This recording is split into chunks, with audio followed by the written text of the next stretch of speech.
আমার জাতীয় বিশ্ববিদ্যালয়ের ছোট ভাই বোনেরা, আশা করি সবাই খুব ভালো আছো। সবাই একটু চিন্তা বা বিপদে আছো হয়তোবা, বাট আমি তোমাদের একটা ভালো গাইডলাইন নিয়ে তোমাদের সামনে হাজির হচ্ছি। দেখো, তোমাদের পরীক্ষা 31 তারিখে, রাইট? এবং 31 তারিখে পরীক্ষার আগে তোমার জানা লাগবে যে তোমার বিজ্ঞান বিভাগের জন্য কোন কোন সাবজেক্টগুলো তোমাকে পড়ে যেতে হবে। তোমরা সবাই অলরেডি জেনে গেছো যে এখানে হচ্ছে যে বাংলা, এরপরে হচ্ছে সাধারণ জ্ঞান এবং ইংলিশ 60 মার্ক, আর বিজ্ঞান যে অংশটা আছে সেখানে ফিজিক্স, কেমিস্ট্রি, ম্যাথ, বায়োলজি, এই চারটা মিলে 40 মার্ক। আমি তোমাদের পদার্থবিজ্ঞানের একটা ভালো রকমের সাজেশন দিতে আসছি। আশা করি তুমি এগুলো দেখে গেলে বা এই জিনিসগুলোর সাথে পরিচিত থাকলেই তোমার মোটামুটি ইনাফ। আমি একটা সুন্দর অ্যানালাইসিস তোমার সামনে এখন তুলে ধরবো, যা যা বলবো ইনশাল্লাহ এর বাইরে কিছু পড়া লাগবে না, কথা বুঝছো? এরপরে ম্যাথ, কেমিস্ট্রি, সাধারণ জ্ঞান, ইংলিশ যা যা লাগবে সবগুলো 20 তারিখের পর আস্তে আস্তে এখান থেকে তুমি সব ক্লাসগুলো পেয়ে যাবা, ঠিক আছে? ওকে, শুরু করি। তো পদার্থবিজ্ঞান থেকে কোশ্চেন কত মার্কের হতে পারে? পদার্থবিজ্ঞান থেকে হাইস্ট 10 থেকে 12টা হতে পারে। এখন তুমি কিভাবে প্রস্তুতি নিবে? আজকে আমি পদার্থবিজ্ঞান নিয়ে কথা বলতে চাই, প্রথম পত্র। হ্যাঁ, আজকে আমি পদার্থবিজ্ঞান প্রথম পত্র নিয়ে কথা বলছি, খুব সুন্দর করে দেখো এবং বুঝবা ইনশাল্লাহ। আচ্ছা, তো এখানে যেহেতু প্রত্যেকটা ইউনিভার্সিটির শর্ট সিলেবাসে পরীক্ষা হয়েছে, তো এখানেও শর্ট সিলেবাস থেকে পরীক্ষা আসবে। হয়তো বাস আউট অফ সিলেবাস থেকে প্রশ্ন আসলে 1 মার্ক হতে পারে হাইস্ট, এবং সেটা গতি অধ্যায় থেকে হতে পারে। এবং গতি অধ্যায় থেকে কী প্রশ্ন হতে পারে সেই ক্লাস কিন্তু আমি তোমাদের কাছে অলরেডি আপলোড করে দিয়েছি। তো দেখো, আমি একটা একটা নিয়ে কথা বলি। প্রথমে যদি আমরা চলে আসি, সেটা হচ্ছে ভেক্টর। এই ভেক্টর অধ্যায় থেকে কিন্তু তোমার জাতীয় বিশ্ববিদ্যালয়ে প্রশ্ন হয়ে যাবে, ঠিক আছে? এখন কোন কোন টপিক থেকে হবে সেটা আমি একটু তোমাকে বলে দিচ্ছি, খুব সুন্দর করে মনোযোগ দিয়ে দেখো যে কোন কোন টপিক থেকে প্রশ্নগুলো আসলে হতে পারে। ওকে, সো নাম্বার 1, সেটা হচ্ছে প্রথমে তোমাকে জানা লাগবে একক ভেক্টর। যে একক ভেক্টরটা কি, হ্যাঁ, একক ভেক্টরটা একটু পড়াশোনা করা লাগবে। এরপরে নাম্বার 2 হচ্ছে কোনটা স্কেলার রাশি, কোনটা ভেক্টর রাশি, মানে রাশি, ঠিক আছে?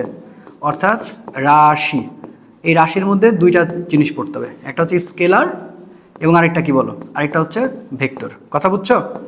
আচ্ছা, এরপরে তুমি কি পড়বার? আচ্ছা, আমি একদম তোমাকে 100% বলে দিচ্ছি, তুমি আরেকটা পড়বা হচ্ছে ডট গুণন। হ্যাঁ, ডট গুণনে যা যা আছে দেখো, এই ক্লাসটা কিন্তু আমি অলরেডি আপলোড করে রেখেছি, আমার প্লেলিস্টে গেলে পেয়ে যাবা। এরপরে আসো কি পড়বার, তুমি পড়বা হচ্ছে ক্রস গুণন। তো ডট গুণন হওয়ার সত্য, ক্রস গুণন হওয়ার সত্য। আরও যদি সহজে বলি, ডট গুণন থেকে এখানে পাবা হচ্ছে পরস্পর লম্ব হওয়ার সত্য। কি বললাম? পরস্পর লম্ব হওয়ার সত্য, লম্ব হওয়ার সত্য, ঠিক আছে? এই যে এই জিনিসগুলো পাবা। আচ্ছা, তাহলে এখানে কি পাবা? এখানে পাবা হচ্ছে পরস্পর সমান্তরাল হওয়ার শর্ত, ঠিক আছে? এই জিনিসগুলো তোমার একবার দেখা লাগবে, সমান্তরাল হওয়ার শর্ত। তুমি এটাকে একটা ভালো সাজেশন হিসেবে কল্পনা করতে পারো। আচ্ছা, আর কি আসতে পারে? আমরা যদি 5 নাম্বারটা দেখি, এখান থেকে তোমার দেখবা যে ডট গুণন এবং ক্রস গুণনের যে কিছু সূত্রগুলো আছে, সেই সূত্রগুলো তোমাকে সব একটু একবার করে দেখা লাগবে। হ্যাঁ, আরেকটা পার্ট হতে পারে যে ভেক্টর ক্যালকুলাস। হ্যাঁ, ভেক্টর ক্যালকুলাস আবার কি কি আসতে পারে জানো?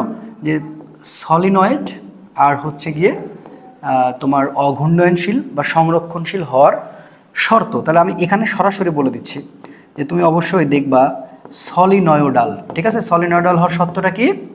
এবং আরেকটা কি বললাম বলো তো? অঘূর্ণয়নশীল, অঘূর্ণয়নশীল হওয়ার শর্ত। আচ্ছা, সহজ কথায় যদি আমি আরও ভালো করে তোমাকে বলি, এইটা হচ্ছে তুমি মনে রাখবা খুব ভালোভাবে যে ডাইভারজেন্স, এইটা তোমাকে দেখবা, ডাইভারজেন্সটা দেখবা, বুঝছো? আর এটা কি দেখবা? আর এটা দেখবা হচ্ছে কার্ল, কার্ল দেখবা। আর এখানে যদি মোস্ট ইম্পর্টেন্ট বলো যে কোন সূত্র দিয়ে অঙ্ক আসবে, একদম ডট গুণন থেকে যে অঙ্কটা তুমি পড়ো না, যে ধরো এম এর মান কত হলে এরা পরস্পর লম্ব হবে, এরকম টাইপের অঙ্ক থাকে না? এম এর মান কত হলে, কত হলে, ঠিক আছে, এরা পরস্পর লম্ব হবে। এই টাইপের যে ম্যাথগুলো আছে, যেটা অলরেডি ইউনিভার্সিটি অ্যাডমিশন পড়েছো, পরস্পর লম্ব হবে। আমার পিডিএফ এগুলো সব একটা একটা করে দেওয়া থাকবে, তুমি জাস্ট একবার চোখ বুলে যাও, তাহলে হবে। এবার মান কত হলে পরস্পর লম্ব হবে, আবার কি বলে এম এর মান কত হলে এরা সমান্তরাল হবে, এরা পরস্পর এরা সমান্তরাল হবে। দেখবা এর মধ্যেই ভেক্টর কাভার হয়ে গেছে, আর কোনো সমস্যা নেই, হয়ে গেছে। এই কয়টা টপিক পড়লেই তোমার ভেক্টর থেকে তুমি কমন পেয়ে গেছো, ঠিক আছে? আচ্ছা, এবার আসো নিউটনিয়ান বলবিদ্যা। সো ভালো রকমের তোমার ক্লিয়ার হয়ে যাওয়া। আচ্ছা, আজকে আমি জাস্ট ফার্স্ট পার্ট নিয়ে কথা বলতেছি, নিউটনিয়ান বলবিদ্যা। আগে এই বিষয়গুলো বুঝে নাও। নিউটনিয়ান বলবিদ্যা আর নিউটনিয়ান বলবিদ্যা। সো নিউটনিয়ান বলবিদ্যাতে আসলে কি কি পড়বা? প্রথমে তোমার এখানে পড়া লাগবে মৌলিক বল। কি বললাম? প্রথমে তোমাকে পড়তে হবে হচ্ছে মৌলিক বল। হ্যাঁ, সো মৌলিক বল 4 প্রকার। এই 4 প্রকারের বলের প্রত্যেকটা উদাহরণ সহ মানে উদাহরণ দেখবা সবগুলো। সো উদাহরণ সহ কার্যরত কণাগুলো তো জানো নাকি? কার্যরত কণাগুলো জাস্ট একবার দেখে নিবা, বুঝতে পারছো? আচ্ছা, নাম্বার 2, এখানে হচ্ছে এফ মানে যে এম এ আছে, এই এম এ থেকে যে সূত্রগুলো কনভারসেশন আছে, এই কনভারসেশন থেকে যেমন আমি যদি একটা ছোট্ট করে দেখাই, যেমন এফ মানে হচ্ছে এম, এ মানে কিন্তু ভি মাইনাস ইউ বাই টি। তো এইটা দিয়ে তোমার সবচেয়ে বেশি অঙ্ক আসতে পারে, হ্যাঁ, মানে এম ভি বাই টি হতে পারে। আবার তুমি দেখো এগুলো সব এফ, ঠিক আছে? তাহলে M V minus M U by T এটাও হতে পারে। সো একই বিষয়, এই জিনিসগুলো দেখো, এটা হতে পারে। আচ্ছা, এরপরে দেখো আবার কি হতে পারে, এফ মানে তুমি এম এ তো জানোই, এবার এটাকে যখন ভাঙবা তখন V square minus E square by হচ্ছে 2s, ঠিক আছে? অতএব M V square by 2s এটা দিয়েও আসতে পারে। আচ্ছা, আর কি আসতে পারে? আর আসতে পারে ঘাত বল, বলের ঘাত। আমি লিখে দিচ্ছি টপিকগুলো, সুন্দর করে লিখে নাও। সেটা হচ্ছে কি বললাম, ঘাত বল এবং হচ্ছে বলের ঘাত, এগুলো একটু দেখে যাও। বলের ঘাত এটা খুবই গুরুত্বপূর্ণ, এখান থেকে তুমি কোশ্চেন কমন পেয়ে যেতে পারো, ঘাত বল বলের ঘাত। সো এইটা খুব ভালো করে দেখা লাগবে, ঠিক আছে? ঘাত বল বলের ঘাত। এরপরে আর কি দেখবা, এরপরে তুমি আরেকটা গুরুত্বপূর্ণ টপিক দেখবে, যেটা আমি 3 স্টার দিয়ে দিচ্ছি, ঠিক আছে? কৌণিক অংশ। সো কৌণিক অংশ থেকে কি সূত্রগুলো দেখবা, বুঝছো? কৌণিক অংশ থেকে সূত্রগুলো দেখবা কি কি আমি বলে দিই। এটা হচ্ছে কৌণিক ভরবেগ, ঠিক আছে? এবং আরেকটা হচ্ছে কি জানো, টর্ক। কৌণিক ভরবেগ আর এটা হচ্ছে টর্ক, এটা আসবে। কৌণিক ভরবেগ আর একটা হচ্ছে টর্ক, কৌণিক ভরবেগ টর্ক, এগুলো একটু ভালো করে দেখবা, কৌণিক ভরবেগ এবং টর্ক। আচ্ছা, তারপরে আরেকটা জিনিস দেখবা, সেটা হচ্ছে 5 নম্বর হবে, এটা 4 নম্বর হবে, যেহেতু এটা খুবই গুরুত্বপূর্ণ বলেছি। জড়তার ভ্রামকের যত সূত্র আছে, বুঝছো? জড়তার ভ্রামকের যত সূত্র আছে, আচ্ছা এইগুলা জাস্ট দেখবে এখান থেকে, না জড়তার ভ্রামকের যত সূত্র আছে, ভ্রামকের যত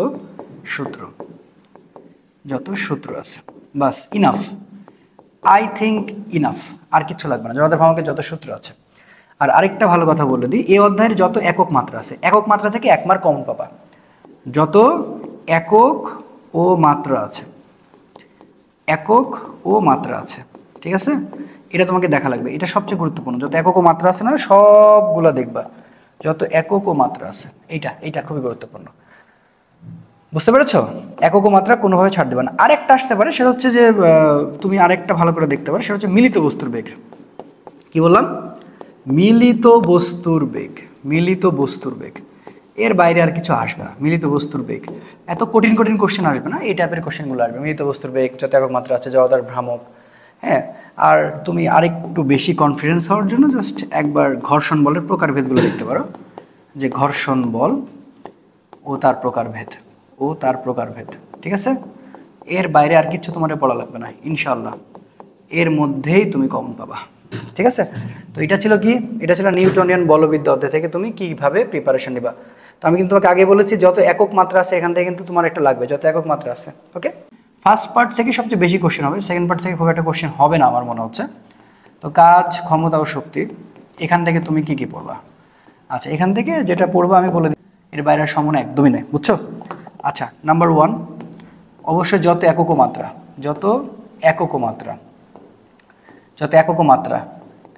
আচ্ছা, তারপরে যত সংখ্যাগত মান।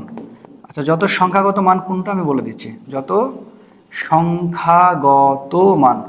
এই সংখ্যাগত মান মানে কি জানো? ওই যে তোমার 1 HP মানে 746 ওয়াট, ঠিক আছে? একজন মানুষের গড় ক্ষমতা 110 ওয়াট, এই জিনিসগুলো, একজন মানুষের গড় ক্ষমতা হচ্ছে 110 ওয়াট। এই টাইপের কোশ্চেনগুলো তুমি বেশি কমন পেতে চলেছো। খুব ম্যাথ আসবে না, থিওরি বেসডই হবে আর কি, হ্যাঁ। আবার এটার তোমাকে এটা মনে রাখা লাগবে যে 550 FT/PDL মানে ফুট পাউন্ডাল, ঠিক আছে? এরপরে কাজের প্রকারভেদ, ধনাত্মক ও ঋণাত্মক কাজের সত্য, ধনাত্মক ও ঋণাত্মক কাজের সত্য, ঋণাত্মক কাজের শর্ত, ঠিক আছে? বা সীমা, শর্ত বা সীমা।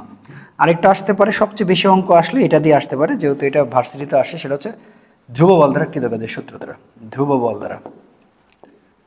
দ্বারা কৃতকাজ। বুঝতে পেরেছ? এই ধ্রুবল দ্বারা কৃত কাজ, এগুলো সব একটা একটা করে তোমাদের আমি একটা বড় ক্লাস দিয়ে দিব, সমস্যা নাই। ধ্রুবল দ্বারা কৃত কাজ, ঠিক আছে। আচ্ছা, এরপরে কি আসতে পারে? এরপর আসতে পারে সরাসরি তোমার শক্তির যে সূত্রগুলো আছে বা ক্ষমতার সূত্র থেকে আসবে, বুঝছো, ক্ষমতার। আচ্ছা, এবার গুরুত্বপূর্ণ টপিক হচ্ছে ক্ষমতা। দেখো, এই ক্ষমতার সরাসরি যে সূত্রগুলো পাবা, ক্ষমতার সব সূত্র দিয়ে অঙ্ক করবা। পি মানে ডাব্লিউ/টি, এটা মেন সূত্র, এখান থেকে আরো অনেক কিছু আছে। আচ্ছা, তারপরে হচ্ছে ভরবেগ ও গতিশক্তির সম্পর্ক। ভরবেগ ও গতিশক্তির সম্পর্ক এখান থেকে তোমাকে খুব ভালো করে পড়া লাগবে, ভরবেগ ও গতিশক্তির সম্পর্ক। এই বুঝতে পেরেছ? আচ্ছা, আরেকটা কি পড়বা জানো? বিভিন্ন কন্ডিশন। সেটা হচ্ছে কি, একটা বস্তুকে উপর থেকে নিচে ফেলে দিলে কোথায় আবার গতিশক্তি বিভব শক্তির সমান হয়। আচ্ছা, কন্ডিশনটা বলে দিই, এই কন্ডিশন থেকেই কোশ্চেন চলে আসতে পারে, এগুলো বেশি ফলো করে ন্যাশনাল বিশ্ববিদ্যালয়। আচ্ছা, সো নাম্বার 1, ধরো ইপি আর ইকে সমান হবে কখন? এই কন্ডিশনের সূত্র হচ্ছে এক্স মানে h/2। এরপর নাম্বার 2 কন্ডিশন হচ্ছে যে তোমার ইকে গতিশক্তির থেকে কখন 2EP হবে, তখন সেই কন্ডিশন হচ্ছে এক্স এইচ n+1। বুঝতে পারলা? আরেকটা কি আসতে পারে জানো? যে অর্ধেক হবে কোথায়? তাহলে অর্ধেক হলে হচ্ছে যে তোমার সূত্র আমি তোমাকে বলে দিই, যে ধরো বলছে যে অর্ধেক হচ্ছে x = 2h/3। বুঝতে পারছো এই অর্ধেকের কন্ডিশনটা? আচ্ছা, আর এখান থেকে কি আসতে পারে? আরেকটা গুরুত্বপূর্ণ কোশ্চেন আমি তোমাকে বলে দেই, বিভব শক্তি। বিভব শক্তি সরাসরি, হ্যাঁ, যে তোমাকে বলবে যে ভূমি থেকে স্পর্শ করার পূর্ব মুহূর্তে, মানে বিভব শক্তি সূত্র হচ্ছে mjs। এই সূত্রটা মনে রাখবা, এটা আসতে পারে, হ্যাঁ, যে ভূমি থেকে স্পর্শ করার পূর্ব মুহূর্তে গতিশক্তি বা বিভব শক্তি। ভূমি থেকে স্পর্শ করার পূর্ব মুহূর্তে, স্পর্শ করার পূর্ব মুহূর্তে, পূর্ব মুহূর্তে গতিশক্তি ও বিভব শক্তি, গতিশক্তি ও বিভব শক্তি। এই তো মোটামুটি দেখবা যে এইগুলার মধ্যে তুমি কমন পেতে চলেছ। বুঝতে পেরেছ? আচ্ছা আচ্ছা, আর এটার কন্ডিশনটা ছিল তোমার হাফ, তাহলে ইকে মানে হচ্ছে হাফ ইপি, এটার সূত্র হচ্ছে 2h/3। বুঝতে পেরেছ? এই তো, এর বাইরে আসলে সম্ভাবনা একদমই নাই, থেকে আসলে সংখ্যাগত মান আসবে এবং এখান থেকে সূত্র বেশি আসবে, মহাকর্ষ অভিকর্ষ সূত্র টাইপের বেশি তোমার থেকে জানতে চাইবে, মানে নিচের কোনটা দেখবা, এটা কোনো ছাড় হবে না। সো আমরা যদি একটু মনোযোগ দিয়ে দেখি, নাম্বার 1, যত সূত্র ও একক মাত্রা এগুলো সব দেখা লাগবে তোমার, একক মাত্রা, এভাবে তোমার প্রিপারেশনটা নেওয়া লাগবে। নাম্বার 2 হচ্ছে সংখ্যাগত মান। আচ্ছা, সংখ্যাগত মান মিন কি বলতো? সংখ্যাগত মান মিন এখানে বোঝাচ্ছি, দেখো পৃথিবীর ভর হচ্ছে তোমার m = 5.98, ঠিক আছে, গুণ 1024 কেজি, বা তোমাকে বলতে পারতো 6 গুণ 1024 কেজি। এই টাইপের কথাবার্তা সবচেয়ে বেশি হবে। ব্যাসার্ধ কত এগুলো আসবে, বুঝছো, 6400 কিলোমিটার, 6400 কিলোমিটার, বুঝছো। আচ্ছা, এটা তখন তুমি আবার কি করো, 6.4 গুণ 10⁶ মিটার।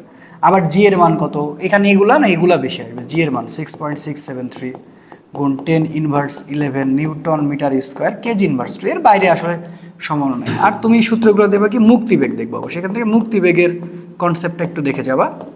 আর 4 নাম্বার দেখবা হচ্ছে কৃত্রিম উপগ্রহ। সো কৃত্রিম উপগ্রহের ক্ষেত্রে আবার কি দেখবা, কৃত্রিম উপগ্রহ আবার 3টা পার্ট আছে। সেটা হচ্ছে তোমার একটা হচ্ছে বেগ, কৃত্রিম উপগ্রহের একটা পার্ট হচ্ছে বেগ, এটা হচ্ছে পর্যায়কাল, হ্যাঁ, এবং আরেকটা কি জানো তো, আরেকটা হচ্ছে গিয়ে তোমার উচ্চতা।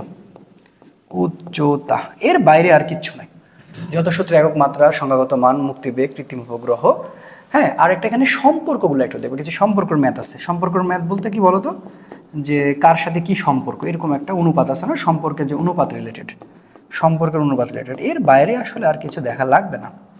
আচ্ছা, তাহলে মহাকর্ষ বিকর্ষ মোটামুটি তুমি এই কটা করলেই কাভার হয়ে যাচ্ছে। আচ্ছা, এরপরে আসো পদার্থের গাঠনিক ধর্ম আসতে পারে, সেটা আমি বলে দিচ্ছি। পদার্থের গাঠনিক, আচ্ছা, পদার্থের গাঠনিক ধর্ম প্রথমেই তোমার জানা লাগবে, সেটা হচ্ছে নাম্বার 1, সেটা হচ্ছে পীড়ন আর বিকৃতি, ভালো করে পড়া লাগবে। পীড়ন, 2 নাম্বার হচ্ছে বিকৃতি, ঠিক আছে। আচ্ছা, 3 নাম্বার হচ্ছে পয়সনের অনুপাত, একটু ভালো করে দেখবা। আচ্ছা, পয়সনের অনুপাতে কিছু সংখ্যাগত মান আছে, পয়সনের অনুপাতে সবগুলো ভালো করে দেখবা, আর কিছু লাগবে না। সংখ্যাগত মান, এরপরে হচ্ছে 4 নাম্বার হচ্ছে স্পর্শকোণের কিছু মান আছে। স্পর্শকোণটা একটু ভালো করে দেখবা। স্পর্শকোণ, হ্যাঁ, স্পর্শকোণ। আচ্ছা, এবার পীড়ন বিকৃতি মিলে গুণাঙ্ক আছে। গুণাঙ্ক আবার 3টা। এই গুণাঙ্ক 3টার মধ্যে একটা ম্যাথ তুমি কমন পাবা। তো সেটা আমি বলে দিচ্ছি, ইয়ং এর গুণাঙ্ক থেকে ম্যাথ আসলে আসবে। ইয়ং এর গুণাঙ্ক, আর কিছু লাগবে না। ইয়ং এর গুণাঙ্ক, ঠিক আছে। তারপরে কি দেখবা? তারপরে দেখবা হচ্ছে আয়তন গুণাঙ্ক, আয়তন গুণাঙ্ক। আচ্ছা, এবং লাস্টেরটা হচ্ছে তোমার কৃন্তন গুণাঙ্ক, কৃন্তন গুণাঙ্ক। এর বাইরে আসলে আর কিছু নাই, বুঝছো? এর বাইরে আর কিছু নাই। তাহলে পীড়ন বিকৃতি, পয়সন অনুপাত, স্পর্শকোণ, আর কিছু লাগবে না বলে মনে হচ্ছে। হ্যাঁ, তুমি আরেকটা জিনিস দেখতে পাচ্ছ, সেটা হচ্ছে পৃষ্ঠটান সম্পর্কিত কিছু ঘটনা। পৃষ্ঠটান সম্পর্কিত কিছু ঘটনা, কিছু ঘটনা। এর বাইরে আর কিছু নেই, রটনা। ওকে, গতি থেকে কি আসতে পারে চলো একটু বলে দিই। পর্যাবৃত্ত গতি, এই অধ্যায়টা খুব গুরুত্বপূর্ণ একটা অধ্যায়, কিন্তু আসলে অ্যাডমিশনের জন্য এত কঠিন প্রশ্ন করবে না তোমাদের, আমি তোমাকে আশ্বস্ত করছি। প্রথমে আসলে সরল চলিত স্পন্দনের ব্যবকলনীয় সমীকরণ, এখানে একটা ম্যাথ আসে, এই ম্যাথটা দেখবা যে ব্যবকলনীয় সমীকরণ। আচ্ছা, ব্যবকলনীয় সমীকরণের ঘটনা কি বলে ভাইয়া? এই যে D square S D T square plus omega square Y is equal to 0, এইটা দিয়ে তুমি ম্যাথ পেয়ে যাবা। ঠিক আছে। নাম্বার 2, সরল দোলক। সরল দোলকের শর্ত আছে না কিছু, সরল দোলকের সূত্রাবলী, মেন কথায় সরল দোলকের সূত্রাবলী। মোট 4টা সূত্র আছে, এখান থেকে যে সম্পর্ক আছে সূত্রাবলী থেকে তুমি 4টা সূত্র পাবা। কয়টা? 4টা। আচ্ছা, সবচেয়ে গুরুত্বপূর্ণ সূত্র হচ্ছে দ্বিতীয় সূত্র। দ্বিতীয় সূত্র হচ্ছে টি প্রপোর্শনাল রুট এল, এটা দিয়ে দেখবা। আর তৃতীয় সূত্র হচ্ছে টি প্রপোর্শনাল 1/√g। আরেকটা আসতে পারে সে সরল দোলকের সত্য। শর্তটা হচ্ছে এরকম যে নাম্বার 3, যে থিটা এর মান, থিটা এর ভ্যালু বা মান যেটাই বলি না কেন, যে 4 ডিগ্রি বা তার কম হওয়া, বা তার কম হওয়া। ঠিক আছে, এটা হচ্ছে সরল দোলকের সত্য, 4 ডিগ্রি বা তার কম হওয়া, দ্যাটস ইট। আচ্ছা, আর কি আসতে পারে? এখানে হচ্ছে একটা ঘটনা আছে, সেটা হচ্ছে যে তোমার ঘড়ি দ্রুত ও তোমার হচ্ছে ধীরে চলে, এই কারণগুলো দেখবা, দ্রুত ধীরে চলে। ঠিক আছে, গ্রীষ্মকালে কেমন চলে, তারপরে হচ্ছে যে তোমার শীতকালে কেমন চলে, এই যে এই বিষয়গুলো আছে। তারপরে শরৎ দোলকের কয়েকটা ঘটনা আছে, যে ঘটনাগুলো কি কি হওয়া আছে? অসীম হওয়ার ঘটনা, অসীম কখন হবে, ঠিক আছে।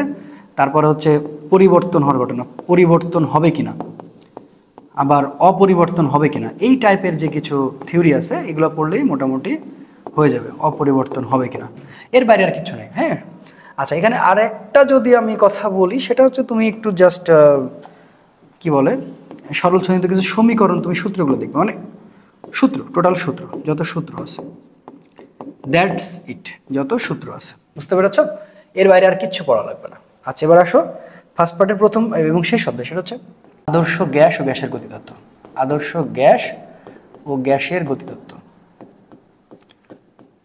আচ্ছা, এইখান থেকে সরাসরি তুমি মনে করো যে থিওরি কমন পাবে, এখান থেকে আসলে ম্যাথটা তোমার এরকম কোনো বিষয় না।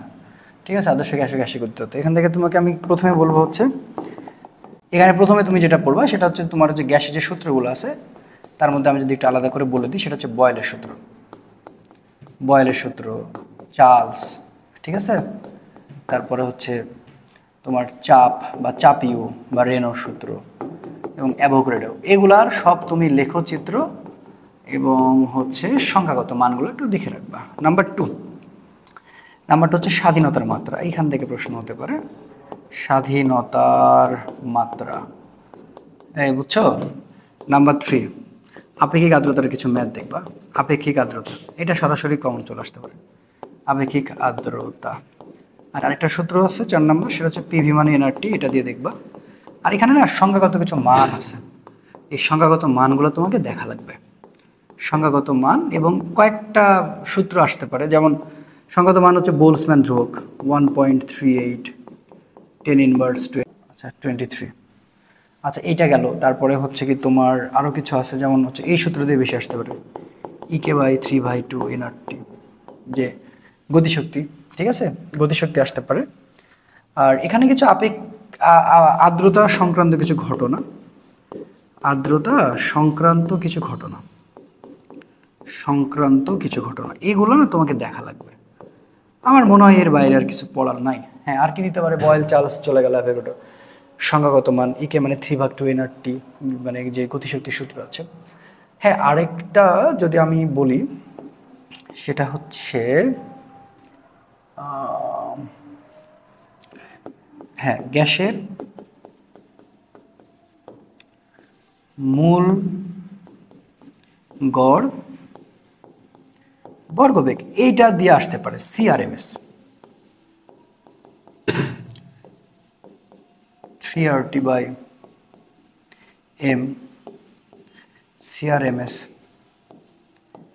3KT/m, এই যে এইগুলা। হ্যাঁ, অ্যাভোগাড্রোর সংখ্যা, মানে এখান থেকে এরকম টাইপের আর বেশি কিছু আসবে না ইনশাল্লাহ। তো প্রিয় শিক্ষার্থী, আই থিঙ্ক এইভাবে তুমি প্রিপারেশন নিলে তোমার খুব ভালো মতন নাম্বারগুলো চলে আসবে পদার্থবিজ্ঞান থেকে। কারণ তুমি দেখো এখানে নেগেটিভ মার্ক নেই, সবগুলো দাগাবে ইনশাল্লাহ, এটা তো দাগাবাই। আর তুমি যদি এই পদার্থবিজ্ঞান, তারপর রসায়ন বিজ্ঞান, ম্যাথ, ঠিক আছে, কেমিস্ট্রিগুলো যদি একটু পড়ে যাও, তোমার পজিশনটা আর একটু আপার হবে। সো দরকার আছে। ঠিক আছে, সবাই ভালো থেকো, দেখা হচ্ছে আগামী ক্লাসে। আসসালামু আলাইকুম রহমতুল্লাহ।